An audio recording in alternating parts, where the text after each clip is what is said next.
महाराष्ट्राच्या लढवय्या मराठमोळ्या मावळ्याला स्वाभिमान शिकवून हिंदू पदपातशाहीचा भगवा आसमंतात फडकावत मुघल साम्राज्याच्या उरात धडकी भरवणारे रयतेचे राजे, महाराष्ट्राचं आराध्य दैवत छत्रपती शिवाजी महाराज यांची आज जयंती। स्वराज्याचं तोरण बांधून शिवरायांनी हिंदवी साम्राज्य निर्माण करण्याचा विश्वास रुजवला।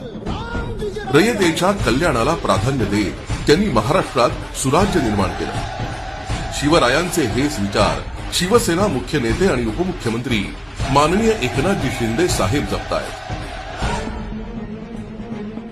छत्रपती शिवाजी महाराज हे महाराष्ट्राचं आराध्य दैवत आहे आणि छत्रपती शिवाजी महाराजांच्या आदर्शावर आपण कारभार करतो। मुख्यमंत्रीपदी आल्यापासूनच शिंदे साहेबांनी शिवरायांचा आदर्श डोळ्यासमोर ठेवून जनतेच्या हितासाठी, कल्याणासाठी अनेक क्रांतिकारी निर्णय घेतले। केवळ निर्णय घेऊन न थांबता या निर्णयांची वेगवान अंमलबजावणी केली आणि जनतेच्या जीवनात आनंदाचे क्षण आणले। इतकंच नाही तर त्यांनी शिवरायांच्या पराक्रमाची साक्ष देणाऱ्या गड किल्ल्यांच्या संवर्धनावर विशेष प्राधान्य दिलं। त्यासाठी भरघोस निधी दिला। राज्यभरात शिवसृष्टी उभारण्याचा निर्णय घेतला।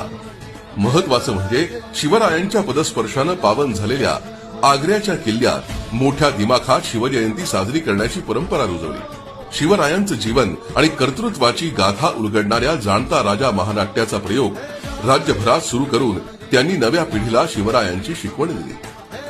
आपल्या प्रयत्नातून त्यांनी जम्मू काश्मीरमधील कुपवाडामध्ये शिवरायांचा भव्य पुतळा उभारण्याचं स्वप्न साकारलं। इतक्यावरच न थांबता शिवरायांची लंडनहून वाघनखं आणणं असो की शिवरायांच्या 12 किल्ल्यांना युनेस्कोच्या जागतिक वारसा नामांकन यादीत सामावून घेण्यासाठी केलेले प्रयत्न, अशा अनेक निर्णयातून शिवरायांबद्दलची आत्मीयता जपली। शिवरायांच्या गौरवशाली विचारांचा हाच प्रेरणादायी वारसा जपण्यासाठी शिंदे साहेब आणि साहेबांच्या नेतृत्वातील शिवसेना कायम पुढे नेत राहील। जय भवानी, जय शिवाजी।